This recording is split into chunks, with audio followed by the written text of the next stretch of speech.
ultimately, the organization has to be willing to meet the employee where they are. And so those conflicts and the medium in which you interact with your employees to resolve those conflicts has to become very dynamic. In our own experience in response to the conflict in Ukraine, we opened up a bi-daily 3-hour conference call with counselors that enabled those employees to connect with professionals that could resolve the emotional conflicts that they were dealing with that were limiting their capability to produce at work.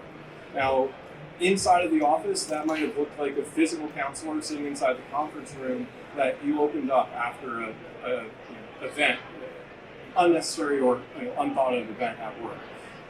In the remote workplace, it's about ensuring that you have the tools and you have the ability to deliver the tools to the employee where they are to connect them back, whether or not that's inside the office or that's to an office on the other side of the world. It really comes down to having the right processes to enable the user with the tool, and then the right enablement of those tools to empower the user on how to use them.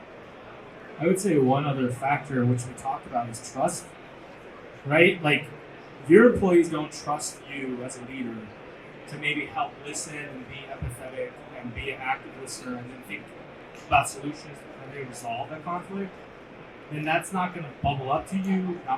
If someone comes to you with a problem and you're just like dismissive or you ignore it or you don't do anything, I think then you lose the trust of the employees. So like, what's really funny about all of this is it's sort of built on this foundation that people actually trust the company and the leaders, right? Because if they don't, none of this matters. Right? Everything will be looked at with like skepticism. Right? Oh, why do you want me to talk to somebody? You know what I mean? Like, it's sad, but like it actually comes down to the foundation of trust, and then the enablement pieces will work. Otherwise, it's going to collapse on itself.